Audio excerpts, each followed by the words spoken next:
When he was not in New York, he was living in Asheville, North Carolina.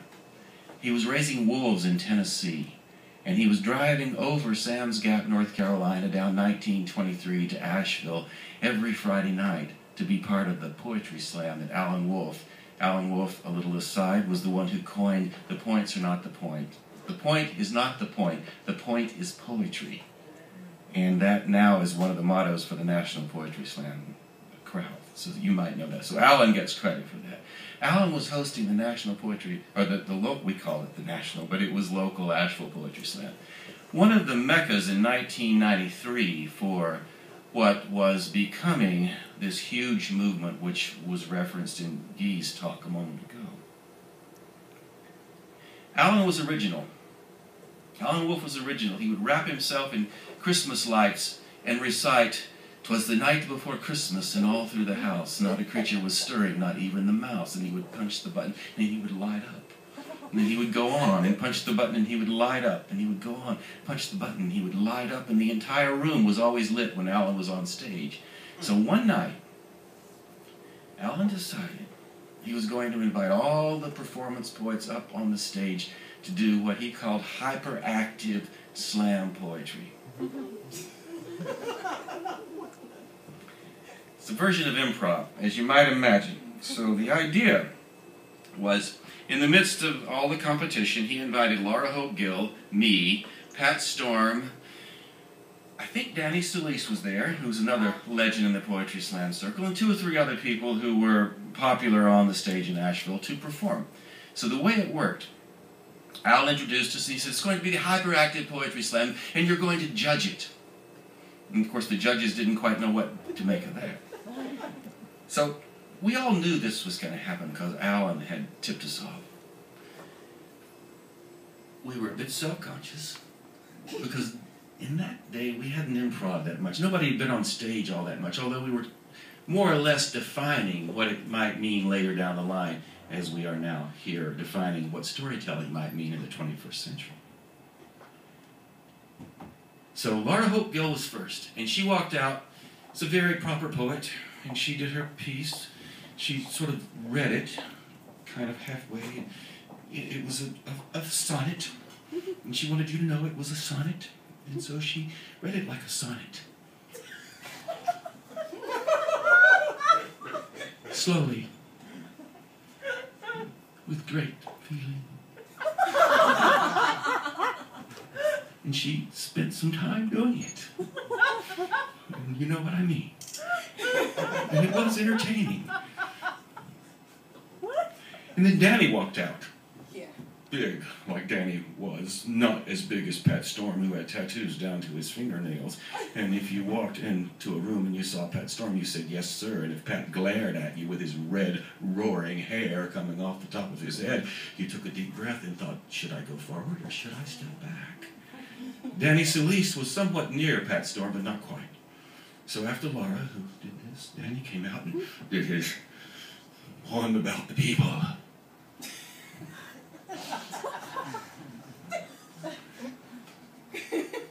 And he rocked on for a while, and everybody cheered, and they weren't quite sure what to do about it. But Danny was rather formidable on stage, and did win many championships later down the line. So we all loved Danny, and I still love Danny today. He lives in Albuquerque, New Mexico. So I came out, nervous as a cat, and I didn't know quite what to do, but I wanted to be a slammer, and I wanted to be part of the family. So I was writing poetry so I would be included. But that night I didn't write anything, so I just kind of improv'd it. So I blathered on. And I didn't have much to say, so I said, "Tonight we run through the wild wood, pig, blah, blah, blah, blah, blah." And yes, and I managed to get a few lines like the end of time rolls across the easy stone, down the river, over the waterfall, and into next year. And I said a few other things and went on my way. Pat Storm walks out, roaring, and he says, "What does a poet do? And why does a poet do it? And what are we here for? We are here to fly, and we are here to dive, and we are here to roll in the shit of poetry. God damn it, I'm fucking here to be the madman who raises wolves. I will throw myself into the air. I will give you everything I have. And he threw himself into the air, full-bodied, like he was fucking flying. And I'm standing there. Oh, shit. Because if you know Pat Storm, he's the only man you will ever meet, even though he's dead, he may still be doing it somewhere in heaven, who would absolutely throw himself full body on a concrete floor. Full dive. No joke. So he suspended himself in air, flying for a moment, and fell 4 feet, ka-plunk, to the floor, and didn't move. And I thought, my God. He was stoned when he came in. And he had 6 beers. That might have been enough, and maybe he is a little suicidal. So he didn't move, and the entire audience was just dead still.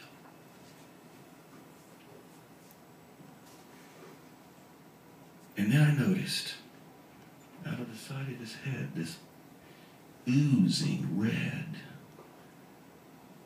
yuck that just bled out on the stage, and it was bloody. And he was just bleeding on the stage. And by that point, everybody else in the audience had noticed it too. And I thought, oh God, Pat's dead. Well, you know he wasn't. Because he died in the park.